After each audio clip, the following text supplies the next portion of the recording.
사회적으로 유능한 지도자가 귀신의 조력을 받는 일이 있다는 관념은 오래전부터 존재했다. 대표적인 예로 중국에서는 당나라 때 안사의 난이라는 유명한 반란을 일으켜 잠깐 황제 생활을 했던 안록산이 신병으로 불리는 귀신 병사들의 조력을 받았다는 이야기가 있었다. 이와 비슷한 이야기가 조선시대에도 있었다. 배신의 대명사로 유명한 신숙주의 이야기이다. 숙주나물이 숙주나물로 불리게 된 건 변하기 때문이다. 바로 신숙주로부터 유래한 말이다. 신숙주는 조선 전기의 학자이자 문신이었으며 뛰어난 학식과 문제로서 6대 왕을 섬겼다. 뛰어난 언어학자였던 그는 특히 설총의 이두문자는 물론 중국어, 몽고어, 여진어, 일본어 등에 능통했으며 인도어, 아라비아어까지도 터득했다고 한다. 무엇보다도 훈민정음 창제에 커다란 공을 세웠다. 세종 때는 왕의 총애를 가장 많이 받은 학자였으나 수양대군의 왕위찬탈에 가담한 점에서 후세의 비난을 받았다.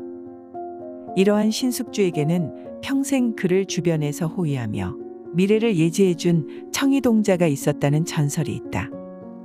오늘은 신숙주의 수호신 청이동자에 관한 이야기를 해보겠다.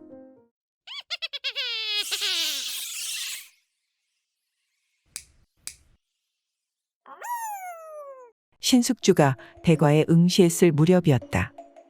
경복궁에서 과거를 보는 날이었는데 이날 신숙주는 새벽녘에 경복궁 앞에 이르렀다. 갑자기 이상한 빛이 감돌더니 어떤 키가 큰 괴상한 사나이가 대궐문 앞을 가로막고 서 있는 것이 보였다.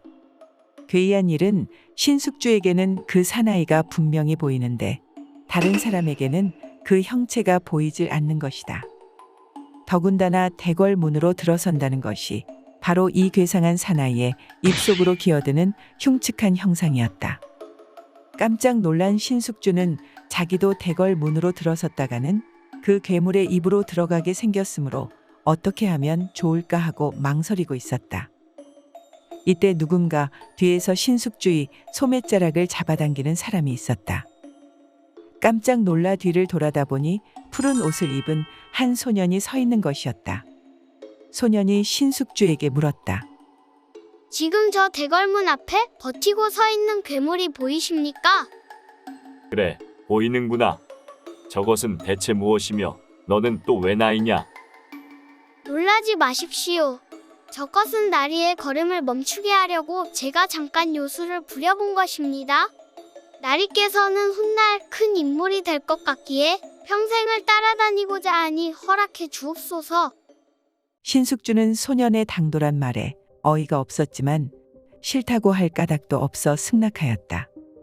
그리고는 함께 집으로 왔다. 그러나 집안 사람들의 눈에는 소년이 보이지 않고 오직 신숙주의 눈에만 보였다. 그때부터 신숙주가 가는 곳마다 이 푸른 옷의 동자는 그림자처럼 따라다녔다. 신숙주가 누우면 그도 따라 눕고 신숙주가 일어나면 그도 따라 일어나 항상 곁을 떠나지 않았다.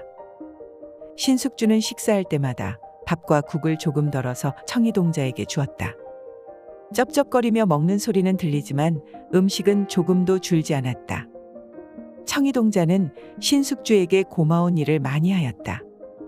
집안일은 물론이고 나란 일도 청이동자가 하라는 대로만 하면 척척 잘 되었고 장차 일어날 일도 신숙주에게 미리 일러주었다. 한 예로 이번 과거는 누구누구가 합격할 것이다 하고 예언하면 모두 적중하였다. 임금을 비롯하여 모든 대신들은 신숙주는 앞을 훤히 내다보는 사람이라며 감탄했다. 하지만 그것이 청이동자가 일일이 일러주었기 때문이라는 것은 아무도 몰랐다. 세종대왕 때였다. 한 번은 일본에 사신을 보내야 했는데 적당한 인물을 고르기 위해 고민하다가 신숙주를 택하게 되었다. 그러나 조선에서 일본으로 가기 위한 백길이 매우 힘든 터라 주위 사람들은 신숙주를 무척 걱정했다. 풍랑이라도 만나면 위험천만이기 때문이었다. 신숙주는 의외로 담담했다. 그에게는 믿음직스러운 벗이 있었기 때문이다.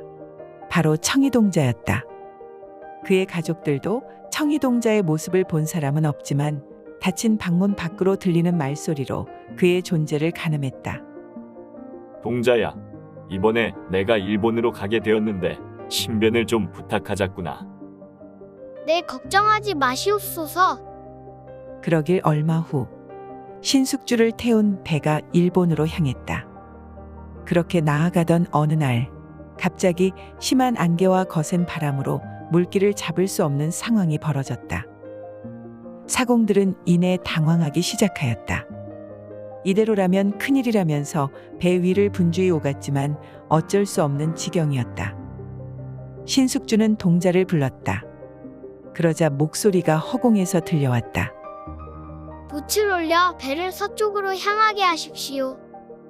거센 바람에 돛을 올리는 것이 무리가 있었지만 이 말을 들은 신숙주는 사공들에게 외쳐댔다. 사공들도 어이가 없었는데 웬일인지 돛을 올리자 바람과 물결은 거세어도 배는 요동치지 않는 것이었다. 이렇게 하여 신숙주는 무사히 일본에 도착하게 되었고 청희동자가 줄곧 붙어 다니면서 불편함을 덜어주었다. 청희동자를 시켜 해로와 육로에 험하고 평탄한 것을 미리 조사하게 하여 사고 없이 다닐 수도 있었다. 그뿐만 아니라 일본과 교섭할 때도 일일이 지혜를 주어 뜻한 바를 관철하고 돌아올 수 있었다. 세월은 흐르고 흘러 신숙주가 59세의 나이로 세상을 뜰 때였다. 가족들에게 둘러싸인 그는 거친 숨을 몰아쉬다가 이내 아들을 향해 입을 열었다. 내가 죽거든 청희동자도 나를 따라올 것 같으니 제삿날이 되면 상을 하나 더 차리도록 하여라. 이리하여 신숙주는 청희동자와 함께한 이승에서의 삶을 마감했다. 그토록 도움을 많이 준 청희동자였지만 신숙주의 죽음만큼은 어찌할 수 없었던 모양이다. 이후 신숙주의 자손들은 유언대로 제사 때마다 상을 하나 더 차렸다고 한다. 이렇듯 신숙주에게 둘도 없는 벗이 있었다고 전하지만 그 모습을 본 사람은 아무도 없었다고 한다.